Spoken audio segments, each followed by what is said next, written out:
ناظرین، زندگی کا سفر اتنا آسان اور خوبصورت نہیں ہے جتنا کہ ہمیں نظر آتا ہے۔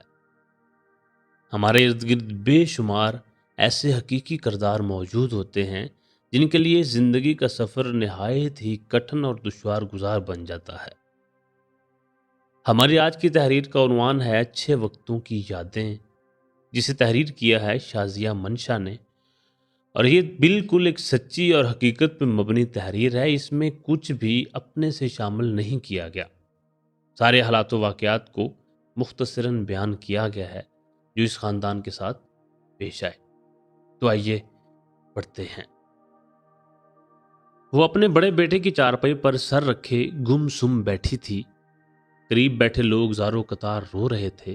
اس کی بیٹیاں رو رو کر واویلا مچا رہی تھی، کوئی بھائی کا منہ چوم رہی تھی، کوئی پاؤں اور کوئی ہاتھ۔ وہ چارپائی کے کنارے سے سر اٹھاتی، سب کو گم سم آنکھوں سے دیکھتی اور پھر سر چارپائی کے کنارے پر ٹکا لیتی۔ وہ تو کہیں ماضی کی یادوں میں کھو گئی تھی، تقریباً آج سے 15 سال پہلے، جب اس کے سارے بچے ہر روز شام کو اس کے ارد گرد بیٹھے ہنسی مذاق کر رہے ہوتے تھے۔ شام کو ان کا باپ جب مزدوری کر کے گھر لوٹتا تو اپنی بساط کے مطابق کچھ نہ کچھ اپنے بچوں کے لیے لے آتا۔ بڑی بہن سب کو بانٹ کے ان کا حصہ دے دیتی، لیکن چھوٹا بھائی روزانہ یہی ضد کرتا کہ مجھے کھانے کے لیے تھوڑی چیز ملی ہے، اور رونا شروع کر دیتا۔ ماں ہنستے مسکراتے اسے اپنا حصہ بھی دے دیتی۔ چھوٹی دو بہنیں اس کے پیچھے بھاگتی کہ امی کا حصہ ہمیں بھی دو، یوں پورے گھر میں وہ چیز کے لیے بھاگتے، شور شرابہ کرتے رہتے۔ ایک دن شام کو جب سارے بچے بیٹھے اپنے باپ کے آنے کا انتظار کر رہے تھے، دروازے پر دستک ہوئی۔ چھوٹا بھائی بھاگا گیا، ابا آئے ہیں، ابا آئے ہیں، اور جا کر جلدی سے دروازہ کھولا۔ دروازے کے آگے دو اجنبی آدمی کھڑے تھے، ان کے پیچھے غالباً کچھ اور لوگ بھی تھے۔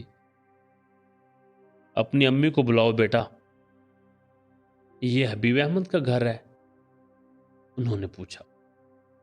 چھوٹے بیٹے نے کہا، جی یہ ان کا ہی گھر ہے، اور اندر کی طرف ماں کو بلانے کے لیے بھاگ گیا۔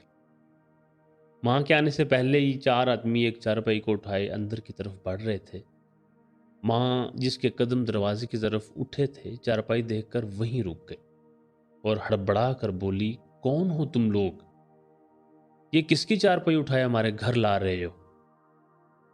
ان میں سے ایک آدمی بولا، بی بی یہ حبیب احمد کی لاش ہے۔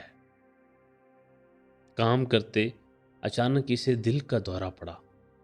اس کی تکلیف پر اسے ہسپتال لے جایا گیا، لیکن ہسپتال پہنچنے سے پہلے ہی یہ مر چکا تھا۔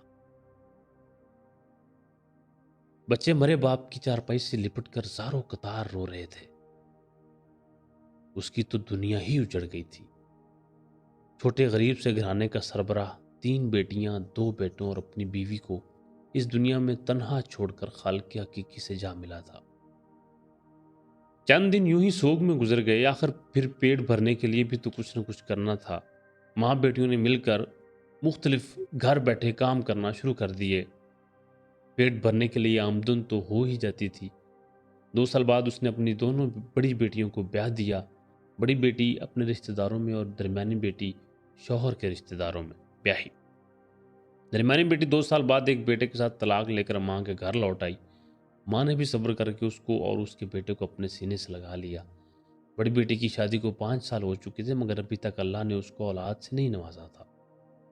ویسے تو وہ اپنے گھر میں خوشحال تھی، بس اولاد کی کمی تھی۔ وہ رو رو کر اللہ سے اپنی بیٹی کی جھولی بھرنے کی دعائیں کرتی رہتی۔ اس کے بڑے بیٹے کو نہ جانے کہاں سے نشے کی لت لگ گئی تھی۔ اس نے تو گھر آنا بھی چھوڑ دیا تھا۔ جب دل چاہتا گھر آ جاتا، جب دل چاہتا کتنے کتنے دن گھر سے غائب رہتا۔ بڑے بیٹے سے اس نے اپنی تمام امیدیں چھوڑ دیں۔ اب وہ اپنے چھوٹے بیٹے سے ہی امیدیں لگائے بیٹھی تھی کہ اس کے گھر کا وہی سہارا بنے گا۔ چھوٹا بیٹا فطرتاً بہت اچھا اور سب کا خیال رکھنے والا تھا۔ وہ ایک فیکٹری میں کام کرتا تھا، اپنی ساری کمائی ماں کو لا کر دیتا، بہنوں کا بھی بہت خیال رکھتا تھا۔